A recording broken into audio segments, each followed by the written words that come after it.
I think they started looking at this area primarily because of the folks that are moving into North Charleston. We've been actually attracting a lot of young folks in the 25 to 35, 40-year old range, young professionals, and they like to get together in the evenings and socialize together. And a lot of it is around beer, and a lot of it is the craft beers that are being manufactured here locally. And so we have been able to draw some of those into North Charleston. We think it's a great plus for our community. Because of that, we're able to attract a lot more new apartment complexes coming in that young professionals want to live in. And we think it's been a real resounding improvement to our area. And, you know, they don't offend people, they're quiet operations, they work extremely well. And we think it's a trend for the future that you will see more and more of this type of development where people gather, enjoy themselves, and go home. And it seems like it's a win-win for everybody because you're providing something for that it's tough to find elsewhere. I mean, they haven't developed as in Charleston. This is something that's going to be big for people. Well, this is a sort of a unique environment. You've got an old industrial village, really, and I can assure you, a lot of those people that work in those industries love to have their beer at night when they got off. And this hasn't changed much.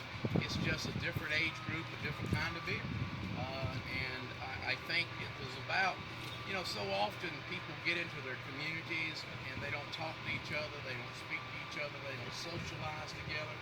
Well, I'm glad to see this new element of younger people starting to communicate more, starting to spend time together and enjoying themselves. And I think that we're catering to that, and that blend has been good for us as a city, and I think it's been good for people who move there as well. Mr. Burr, thank you very much. I think I'd like to ask you regarding the nice little luncheon that we had here with this person that came in here earlier. Can you tell us about what this person is looking to do in terms of wanting to shoot some type of pilot in your city?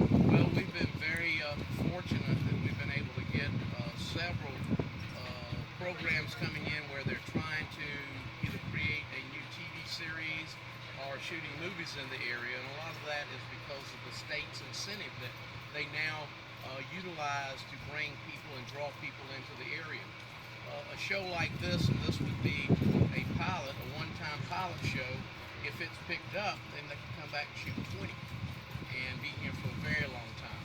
It's another part of the economic boost that we try to bring, looking at every advantage that we can to bring in all types of economic development, including the movie industry. Did they seek you out there, Summey, or did you seek them out? They actually sought us out because of the incentives and the relationship that we have developed with other people in the industry, where they say this is a community that will work with you to get the job done and make it as least stressful on you as possible. And you know, they bring a lot of money when they come. They spend it in our restaurants, they spend it in our hotels and motels. Like with Army Wives when it was here, I think all the women in the show except one go to home here. And so they're giving back to the community.